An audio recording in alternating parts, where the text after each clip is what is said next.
টাকা জমানোর জন্য আমরা প্রত্যেকেই কিন্তু নানা রকম টিপসের সাহায্য নিয়ে থাকি।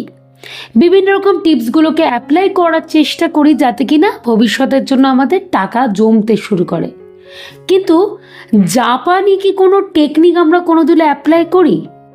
আজকে আমার ভিডিওটি কিন্তু এই সংক্রান্ত। আমি আজকে একেবারে পুরোপুরি নতুনত্ব দুটি জাপানি টেকনিকের কথা বলবো। এই দুটো টেকনিক যদি তোমরা অ্যাপ্লাই করতে পারো তাহলে দেখবে ম্যাজিকের মতো তোমরা কিন্তু টাকা জমাতে পারছো। হ্যাঁ, একেবারে ঠিক কথাটাই শুনছো। তাই আমার অনুরোধ থাকলো গোটা ভিডিওটিতে তোমরা আমার সঙ্গে থেকো। এখানে তোমরা নতুনত্ব দুটো জাপানি টিক্সের কথা জানতে পারবে বা শিখতে পারবে, এমনকি এই টিক্স অ্যাপ্লাই করে কিভাবে টাকা জমানো যায় সেইটাও কিন্তু তোমার ধারণার মধ্যে চলে আসবে। তাই বাড়তি কথা না বলে আজকের আলোচনাটি আমি শুরু করে দিচ্ছি। প্রথম জাপানি টেকনিক সেটি হলো মোতাই নাই। এই বিষয়টি কি বা এই টেকনিকটা কি, এর আগে আমি তোমাদেরকে দু চারটে কথা একটু বলতে চাই। একটা গোটা পরিবারে ধরো 4 জন সদস্য রয়েছে। তোমরা যদি একটু হিসাব পরিসংখ্যান করো তাহলে লক্ষ্য করতে পারবে এরা একটা বছরতে অনেক টাকা কিন্তু নষ্ট করে খাবার দাবার অপচয় করে। মোটামুটি সেই সংখ্যাটা 16 থেকে 22,000 টাকা। ভাবতে পারছো? আমরা কিন্তু করি, পরিবারে যদি 4 জন সদস্য আমরা থেকে থাকি।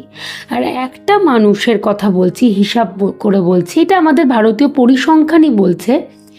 আমরা যদি একটা বছরে হিসাব করি দেখি আমরা কিন্তু প্রায় 50 কেজি খাবার নষ্ট করে থাকি একটা গোটা বছরে। হ্যাঁ, একেবারে ঠিক কথাটাই শুনছো। আমরা কোনোদিন অতটা নজর দিই না তো। এই পরিসংখ্যানটা কিন্তু এতই, এমনকি টাকার অ্যামাউন্টটাও কিন্তু এতটা। কিন্তু জাপানিরা খাবার নষ্ট করাতে একেবারে বিশ্বাসী নয়। এরা প্রত্যেকটা মুহূর্তে চেষ্টা করে যে না, অপচয় করা মানে তো আমার টাকা নষ্ট, তার মানে কি আমি টাকা জমাতে পারছি? একেবারেই কিন্তু টাকা জমাতে পারছি না। এরা চেষ্টা করে যেভাবেই হোক না কেন খাবার নষ্ট করা যাবে না।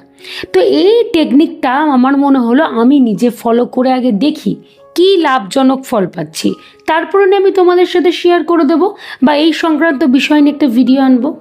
তো মোটামুটি বিশ্বাস করো আমি 1 মাস ধরে কন্টিনিউ করছি এবং বিশ্বাস করো এই 1 মাসের মধ্যে আমার পুরোপুরি টাকা অপচয়, খাবার অপচয়টা নষ্ট হয়ে বন্ধ হয়ে গেছে।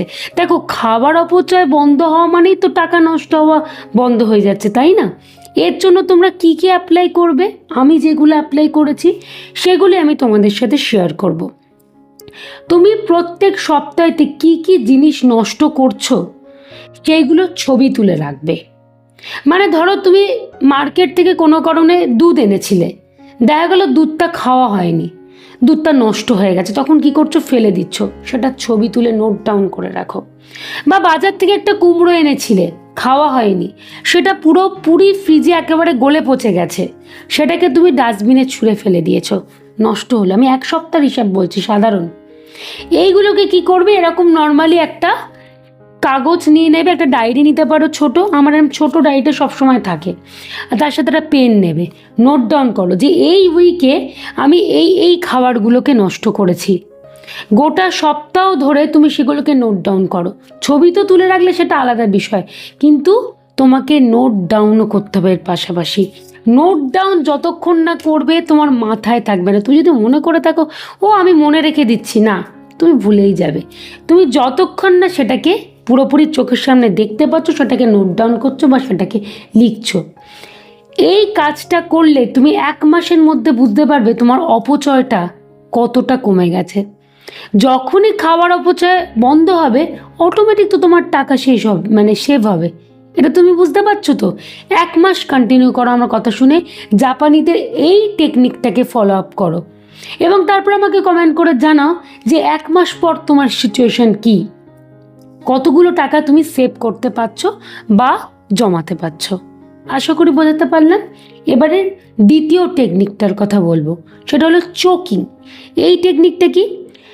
জাপানিরা এখানেও বারবার করে বলছি, এরা সব সময় যখনই কোনো কিছু কিনবে বলে ঠিক করে না, তার আগে ধরো কেনার জন্য বেরোচ্ছে, কিছু কিনবে বলে ঠিক করে, তখনই কি করে, তার আগেই কিছুটা সঞ্চয় করে নেয়। এটা তাদের দারুণ একটা অভ্যাস।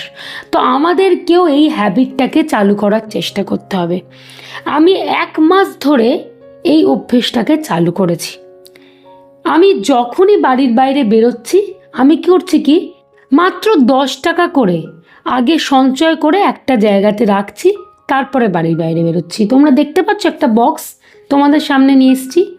এই বক্সটার মধ্যে দেখো, দেখতে পাচ্ছ সব 10 টাকার নোট। আমি কিন্তু 10 টাকা করে জমাচ্ছি, বেশি অ্যামাউন্ট কিন্তু নয়। কম দিয়ে শুরু করা ভালো, কারণ বেশি শুরু করে দিলে সেটা আবার অনেক বেশি চাপের হয়ে যায়। আমাদের অনেক সময় মনে হয় না আমরা পারবো না, সম্ভব হয় না। কম দিয়ে শুরু করে দাও। ধরো তুমি সপ্তাহে 7 দিন বাজার দোকান করতে বেরোচ্ছ বা কিছু কেনাকাটা করতে বেরোচ্ছ। যখনই বাড়ি থেকে বেরোবে, একটা এরকম 10 টাকার নোট এরকম একটা বক্স প্রত্যেকের বাড়িতে রয়েছে, এরম বক্সের মধ্যে রেখে দিয়ে যাবে। দেখো সপ্তাহে কিন্তু তোমার 70 টাকা জমে যাচ্ছে 7 দিন বেরোলে। গোটা মাসের শেষে দেখো, মোটামুটি যদি কোনো দিন 10-এর জায়গায় 15-20 এরমভাবে রাখতে পারো, 300 টাকার কাছাকাছি হয়ে যাবে। আমি বিশ্বাস করে 1 মাস কন্টিনিউ করার পর, যখন এই বক্সটা খুলে আমি 1 মাস করার পরই তোমাদেরকে দেখাচ্ছি আর কি, দেখো বক্স ফাঁকা, আর কিন্তু কিছু নেই। 1 মাস কন্টিনিউ করার পর দেখো আমার কিন্তু প্রায় এখানে 300 টাকার মতোই রয়েছে, হয়তো ম্যাক্সিমাম 310 টাকা মতো হবে এক্সট্রা। এই অ্যামাউন্টটা কিন্তু জমে গেছে। জাস্ট ভাবতে পারছো, আমাকে কিন্তু আলাদা করে কিছু ভাবনা চিন্তা করতে হলো না, কোনো কিচ্ছু হেডেক নিতে হলো না, এক্সট্রা কোনো প্রেশার ক্রিয়েট আমার ওপর হলোও না। অথচ দেখো কর করে 300 টাকার আমি পেয়ে গেলাম 1 মাস কন্টিনিউ করার পর। কি অনবদ্য জাপানিদের মাথায় এত সুন্দর বুদ্ধি, এরা এত সুন্দর করে টাকা জমানোর ক্ষেত্রে কাজে লাগায় এই জিনিসগুলো বা এই টেকনিকগুলো, সত্যি অনবদ্য। আমি 2টো ফলো করে আমি এত উপকার পেয়েছি, আমার মনে হলো না তোমাদের সাথেও যদি এটা শেয়ার করি তোমাদের কেমন লাগবে। নিশ্চয়ই তোমরাও তো উপকৃত হবে। তোমরা যারা আমার প্রতিদিনের সঙ্গী, মূলত আমার ভিডিও তোমরা যারা ফলো করো, তোমরা জানো যে আমি সব সময় আগে নিজের ওপর অ্যাপ্লাই করি, তারপরে তোমাদের সামনে জিনিসটাকে তুলে ধরি, যাতে তোমাদেরও কিছুটা হলে উপকৃত হয়, তোমরা উপকৃত হও যাতে। তাই বলবো, একেবারে সময় নষ্ট করো না। যারা ভিডিওটি আমার দেখছো, তার পরের দিন থেকে শুরু করে দাও।